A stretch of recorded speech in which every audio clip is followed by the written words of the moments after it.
Let's start with a single number. In early 1943, this one number makes its way to Berlin. Now, you have to picture the mindset there. The Nazi leadership saw America as the soft, decadent place full of jazz music and cheap razor blades. They were totally convinced the US was incapable of any kind of serious war production. So when this number landed on their desks, it was so just outrageous, so completely against everything they believed, that they immediately called it a lie. But here's the thing. That one number, it held the mathematical proof that Germany had already lost the war. They just didn't know it yet. So what was this impossible number? 63 minutes. I'm just going to pause for a second, let that sink in. 63 minutes.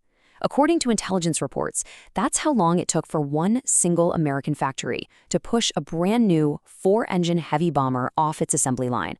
Not a bike, not a car, a massive, complex weapon of war, ready to fly. Every 63 minutes. And we're not talking about some simple little plane here. No. This was the B-24 Liberator. I mean, try to wrap your head around this thing. It's an 18-ton flying fortress. It's made of 1.5 million individual parts, all held together by nearly 500,000 rivets. The reports weren't just saying America could build these things. They were saying a weapon this complex was being born, fully formed basically every single hour of the day. So if you're Admiral Wilhelm Canaris, the head of all of Germany's military intelligence, what do you think? You think, impossible. There's no way. His first and only conclusion was that his own spies had been caught and were now being used to feed him propaganda. It was, from his point of view, the only logical explanation. Because the other option, the idea that this number was real, well, that meant admitting the war was already over. But here's the problem for Canaris. This wasn't just a single sketchy report from one spy. The number, it started popping up everywhere. It began as a whisper, then it grew into a roar. It was like a chorus of voices from all over the world, all singing the exact same terrifying song about a factory called Willow Run. So you've got this American oil executive in Mexico City bragging in a bar, and a German agent is there, writing it all down. And the details are just insane. He's talking about a factory building so gigantic that it creates its own weather system inside. Clouds. Actual clouds forming up by the ceiling. He's talking about an assembly line over 1 mile long and a workforce that, to the Nazi mind, was just unthinkable. And then you have the man who made it all happen, Ford's production genius, Charles Sorensen. He's just casually explaining the secret to a Spanish official who, of course, is secretly an informant for Germany. And the genius of it was so simple, yet so revolutionary. He said, "We don't have workers swarm all over a plane, no. We build bombers like we build cars. We move the plane past the workers, each one doing one small job, perfectly, over and over and over again." And this wasn't just gossip and bar talk. By April, the evidence was becoming overwhelming. German intelligence had confirmed the 63-minute production rate from 17, count 'em, 17 separate independent sources, from Swiss diplomats, from intercepted Japanese military cables, from agents all over the world. The number was always the same. The impossible lie was starting to look a lot like the terrifying truth. And that's when Canaris' own head of air intelligence, a guy named Nicholas Ritter, who actually understood American industry, he finally had to deliver the verdict. He laid it out for his boss in the starkest terms imaginable. He basically said, "Sir, if these numbers are right, then Germany is already lost. It's not a fight anymore. It's just a math problem. It's just a matter of time." Now, you'd think this kind of proof, this mountain of evidence, would set off alarm bells everywhere. A crisis meeting, a total change in strategy, right? Nope. Instead, it ran smack into a wall made of pure ideology. The Nazi leadership had the facts right in front of them, but their entire belief system, their worldview, made it impossible for them to actually see it. I mean, check this out. Admiral Canaris takes actual photographic proof to the head of the German Air Force, the infamous Hermann Göring. And what does Göring do? He literally laughs in his face. He sneers, says the planes are obviously fake, just wooden mock-ups. He thought the very idea that Americans could churn out bombers like they were sausages was a personal insult. And this slide, this gets to the absolute heart of the problem. On the one hand, you have the Nazi ideology, this brittle fantasy they've built. It preached that Americans were weak, a mixed-race society good for nothing but making consumer gadgets. It taught that their so-called racial purity was the source of all their strength. But the reality of Willow Run? I mean, it was a direct assault on that entire fantasy. And this willful blindness, it went all the way to the top. Hitler himself declared the numbers were impossible.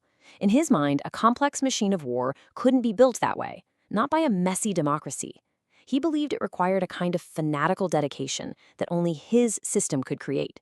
It wasn't a failure of intelligence gathering, it was a total failure of imagination. And this all leads to this one truly tragic moment.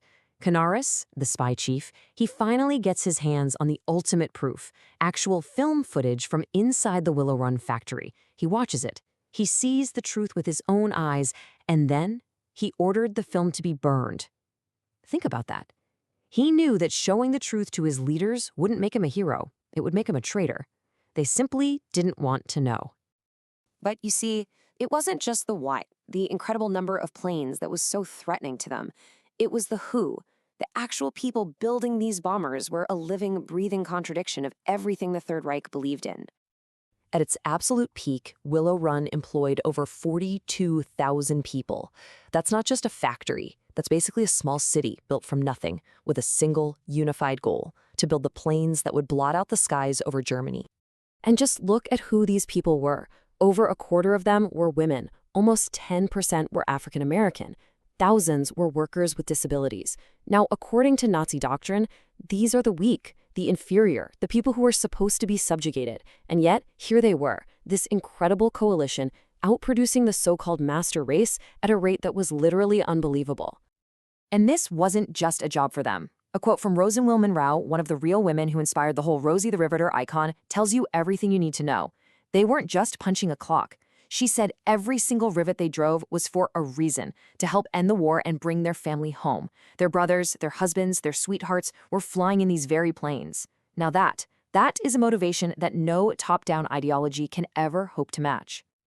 So for 2 critical years, the Nazi high command chose their comfortable myth over the hard, uncomfortable reality. But here's the thing about reality. It doesn't just go away because you ignore it. It has a way of showing up at your door, and it tends to make its argument in the most brutal way possible. And those bombers, they just kept coming. And this timeline, this shows the terrible price of that denial. The intelligence was confirmed in early '43.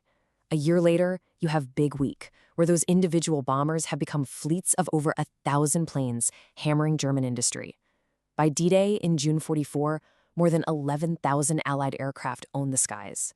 The intelligence from 1943 wasn't just data, it was a warning, and their refusal to listen turned it into a prophecy of their own destruction.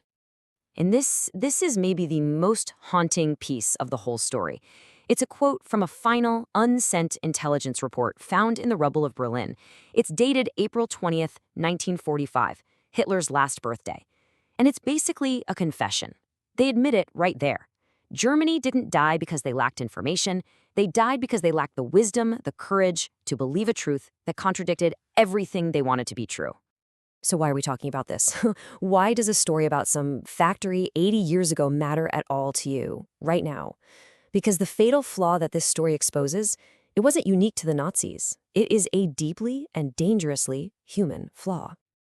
The fundamental lesson of Willow Run is this: reality is and always will be undefeated. Mathematics does not care about your feelings. Facts do not bend to your favorite myths. You can build the most beautiful, most elaborate worldview for yourself, but sooner or later, reality is going to kick your door in. And that forces us to turn the question around, to point it at ourselves. We have to ask, what is my Willow Run? What's the piece of data, the inconvenient number, the undeniable fact that I'm choosing to ignore right now because it threatens the way I see the world, or maybe the way I see myself? Because let's be honest, we all have one. We all have some uncomfortable, inconvenient truth that, if we really truly accepted it, would force us to change. It would force us to admit we were wrong, to tear down a belief that we hold dear. The story of Willow Run is so much more than history. It's a mirror. And it's a timeless warning that ignoring a devastating truth doesn't make it go away. It only guarantees that when it finally arrives, you will not be ready.